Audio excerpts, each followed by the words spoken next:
how to get more dates with online dating. If you're a man with a busy career or your own business and you want to find the right girlfriend, life partner or wife, this video is for you. You need to create a lot of high quality options for yourself to be able to choose the right person from that. That doesn't mean you need to be going on hundreds of dates or some nonsense, but you just gotta have more women interested in you than you want to be able to make a choice. If you want to negotiate a business deal, if you want to get the best job possible, you want to have a variety of high quality offers available to you so you can choose. Otherwise, you'll be at the mercy of what's given to you, and that's simply not a strong negotiating position, and you're going to end up with a very, very poor deal like most men do. Most men in society are not in a relationship with a woman who's right for them. Probably most people in your social circle are already married, maybe have babies. But let me ask you this. How many of them are genuinely happy? How many of them have actually gone through a process of creating options and then consciously choosing that person as opposed to accidentally stumbling upon her? It's actually ridiculous because in most areas in life, society agrees that if you want a certain result, you got to take strategic action. But when it comes to dating and relationships, you just wait, you adjust yourself, and eventually the right one will find you. We're talking about the life partner here. You want to have a family, right? You want somebody by your side that you can build something with, and you're going to leave that up to chance. It's ridiculous. So, how can you use online dating to do that? First of all, there's a variety of high quality dating apps that you can use. Some of higher quality, some of lesser quality. There's Tinder, Hinge, Bumble, Match.com, Facebook dating, and a couple of other ones depending on your religious or political orientations. What you will have to do to create high quality options for yourself on these dating apps is one, create a profile that actually converts, because every account has a rating associated with it. So there's an account score. You'll never see that because Bumble or Hinge, they'll never tell you that. But that account rating is dictated by how many people with a sufficiently high standing in the eyes of the algorithm swipe right on you. So if attractive women are being shown your profile and they just don't swipe right on you, your account rating goes down, which then in turn leads to your profile not being shown to a lot of people and to people who themselves have a less higher standing. So what do you need to do to build an effective profile? First of all, pictures. You need to get style advice. One of the most important things I help my clients with. And most likely your style is currently a 7 or 8 out of 10. And if your subjective maximum is a 10 out of 10, your subjective maximum, and you're currently at a 7 out of 10, you're losing matches. Because the right type of woman on online dating apps will only ever know about you what you show her. It doesn't matter what an awesome person you are. You're probably genuinely kind, right? You're probably somebody who treats women well. You're somebody who's really invested in giving her great experiences, being in the outdoors, traveling. You want to build something together, you know? But she won't know about any of your great qualities, how good your business is going, how good your job's going, how much you get your stuff together. And again, you might have your flaws, and you definitely have your flaws, and I have mine. Doesn't mean you need to be, doesn't mean you're perfect, neither am I, but you're doing pretty well. But it doesn't matter how good the product, how good you are, if you're not communicating it accordingly, and it starts with style. Everybody says, well, dating apps are only for people who look good. You can optimize your looks. You can improve your looks drastically by changing your outfit and by changing your style and your hair and your beard. And if you're a 4 out of 10, going to 10 out of 10 is a complete game changer. But even if you're already a 7.5 or 8 out of 10, if you think you're pretty good, you're in the top 10, top 20%, going those extra 10, 20% to get to your subjective 10 out of 10 is massive. It'll make a big difference. So it starts there. Then it's about getting the right type of pictures. Social proof, lifestyle, status. And remember, have you ever been on a dating app and you've been on a profile of a lady, you looked at picture number 1, 2, 3, 4, 5, the first 4 were great, and then on the 5th picture you saw something that you didn't particularly like and you swiped left immediately? Yes, what do you think women are doing? Women have so many options available to themselves. The competition is so high that if you don't learn to stand out by having amazing pictures, they'll swipe left immediately. And even if, which I guarantee you it's not the case, even if 4 out of 5 pictures on your dating apps right now are fantastic and the 5th one sucks, you'll still lose them. Because it's friction. You need to reduce these points of friction. So you need to have the right style. Then you need to have the right type of pictures that show you in different situations, traveling, lifestyle, social proof. Please don't make the mistake that some men make, where you have pictures with no other people, or where you have a single picture with one lady in it.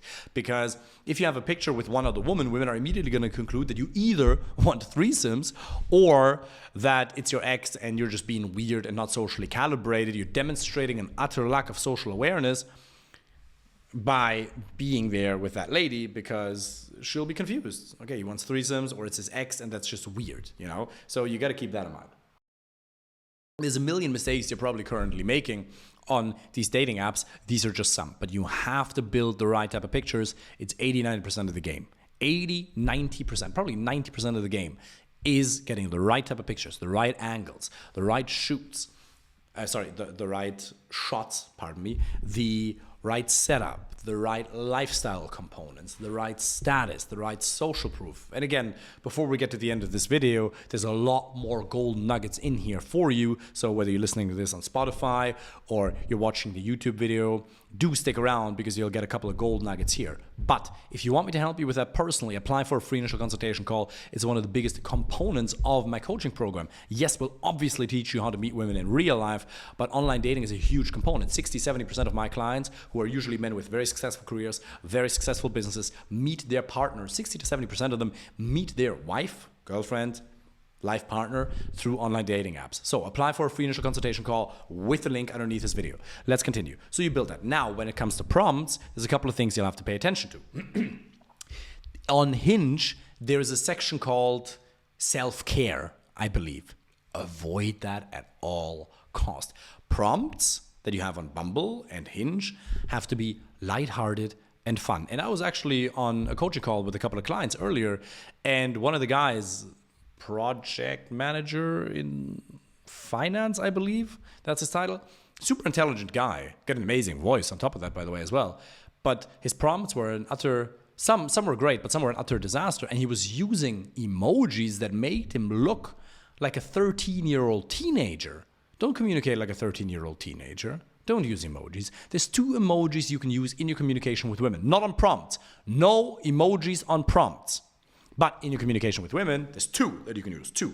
You know this? What is it called? We call it Doppelpunkt in German. Is it a colon, or what is it called? 2 dots on top of each other. Doppelpunkt, we call it in German. And then you have an open bracket. That one is one, normal smiley. And then you know the one where it's laughing and then the tears are coming out at the side of the eyes? That one you can use as well. And then perhaps a fire as well. Yes, you could use more, but using too many emojis is just that poses an unnecessary risk. What's the risk-reward ratio? What could you possibly gain by using emojis?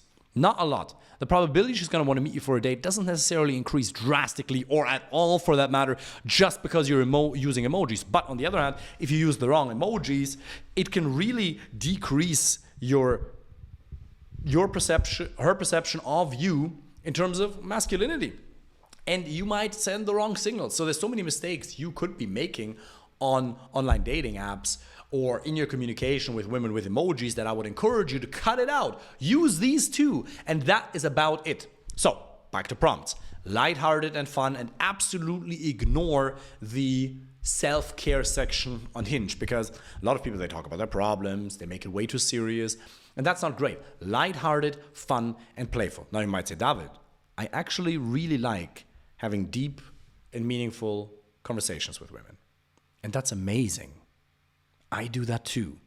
But there's something that I learned back in the day in university, in a module, I believe it's called, critical thinking for professionals. And that guy was an absolute legend. He had a condition to his hand that I'll never forget, where his hand would, my family in Germany is actually in the medical sector, so probably I should know, I don't, where his hand would inflate, it would swell up and would decrease. It would swell up and it would deflate. It would swell up and it would deflate. It actually looked kind of scary, and in the beginning we were all freaked out. I don't think he ever actually addressed it, but it was interesting, so I'll never forget that. Anyway, the guy was absolutely intelligent, very, very smart guy, one of my favorite professors. And one of the things he said is he explained the importance of small talk, because I was very much against it. Remember, I'm German. I couldn't crack a joke for the fuck of it.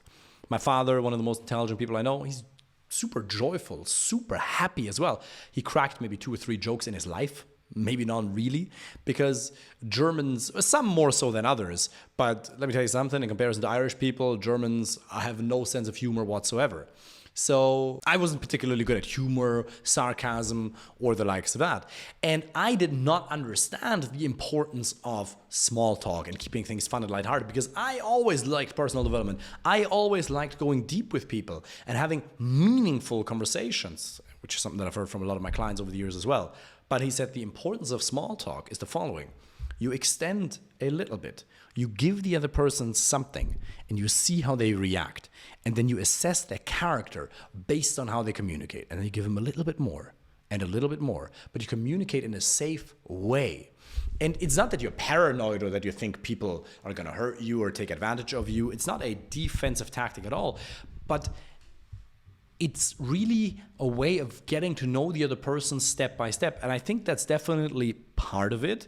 But the other part of it is that people get freaked out if you go too deep too fast. People want fun and lightheartedness because it's just not appropriate to share too much too soon. So yes, on a date, if you're on a date with a lady for an hour or 2 hours, obviously you're going to have moments where you're going to be real and you're going to go deep. Of course, that has to be part of it. But so many of you are way too serious, way too quick. Fun, lighthearted. You have to learn to communicate at the level of emotions. Same is true in the prompts.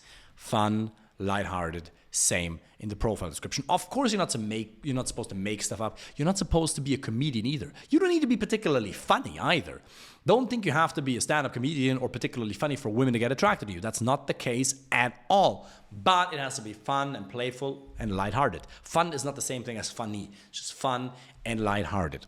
So, the components of great profile, amazing style, great pictures, fantastic, or at least decent, maybe a bit of an exaggeration, that prompts could be, wow, he has fantastic prompts. A woman is never going to swipe right on you because you have fantastic prompts, but she may very well swipe left on you. So prompts are more so about damage control. Yes, if you can have something very, very witty in there, again, that's something that I help my clients with in detail. Apply for a free initial consultation call under that video if you want our help with that, personally. But if you have something very either witty or something that expresses your personality authentically and effectively in a way that's unique, it might move the needle in the right direction. But the biggest reason you need to take care of your prompts is men make mistakes that make women swipe left. It's this idea of a hygiene factor versus motivator, right? I believe Hertzberg's theory, two-factor theory, says that money for most people is more a hygiene factor but not a motivator. If it's not there, people will leave. But it's not like money will ever drive you to your best abilities. Whereas getting appraisal from the superior or having really good connections with their coworkers, feeling a sense of belonging and authority and agency, these are motivators. Same there. So the prompts are hygiene factors. They just have to be good, but they'll never make her want to see you or be with you. The pictures are 90% of that. But if they're off, it's still going to cause a lot of damage, because same with hygiene in real life, right? Your hygiene is never going to make a woman want to be with you, but if your hygiene isn't on point, it can very well cause the opposite. So you set up your profile effectively by getting the right type of pictures with the right type of prompts. Now you have to master the algorithm. You'll have to learn how to use these apps effectively, because there's also certain premium features that are fantastic, some that aren't great. Little gold nugget for you here. Roses on Hinge are an utter waste of money. Don't even bother with it. Boosts are fantastic. There's more that go way beyond that. Again, we teach a lot of those strategies in detail in my coaching program. So now you have the profile, you have the right type of behavior on these apps. And now it's really important that you split test different apps, because some will deliver much greater results than others. Maybe Bumble and Hinge work well for you, and Tinder, The League, Facebook, and other ones are just not doing that great for you. By the way, I'm not political at all, right? My coaching program is not political. This is not the place for it. But for example, if you happen to be conservative in the United States, there is something called The Right Stuff. It's a new dating app that just came out. And that may be for those people, that may be for people who are more right-leaning. If you happen to be a Muslim, Musmatch, right? If you happen to be more of a Democrat, there's probably some for those as well. So there's niche ones that you can use that have a certain target audience in them, but you need to split test them, because you don't want to spend an equal amount of your energy on apps that simply don't deliver the results. So do more of what already works well. Set up a great profile by having the right pictures, the right profile prompts. Learn to use these apps effectively. Split test them, and then you got to master texting. Texting is not like email. I used to think texting is like email or like in-person communication. It isn't either one of those. Texting is very unique. And over the years, I've created a texting framework, tested in 20, 30 countries, because isn't it sad or isn't it unfortunate when you're having a great interaction with a lady, either in real life or from Tinder or Hinge, and then you move it to WhatsApp or text or to Instagram, at some point she just stops responding, it just fizzles out. Granted, sometimes it may happen for certain externalities, reasons that we just cannot control, but more often than not, it's because you made mistakes, because you didn't advance the conversation in the right direction quickly enough. Now, that does not mean that you should escalate prematurely. Simply going in and inviting her for a date on the first message, that also doesn't work. You have to gradually move her through it, build just enough rapport to the extent where she wants to meet you.